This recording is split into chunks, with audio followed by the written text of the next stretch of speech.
Nalis ko na pala yung kapit. Yung nakakapit sa salamin, nalis ko na. Yan.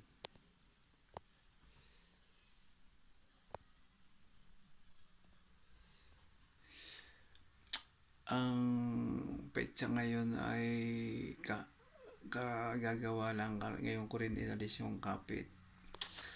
June 26, 2024. Birthday ko ngayon.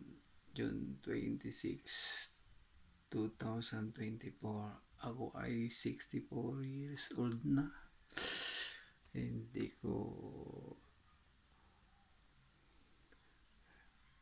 in-expect na makaabot pa ko ng 2024. Ang pakiramdam ko ay ako'y madededball na, pero awa ng Diyos na Yehova, nakaabot ako ng 2024. At ito nga, inalis ko na yung kapit dito sa salmi namin. Pero dito sa mga salmi nila, dito ko inilagay.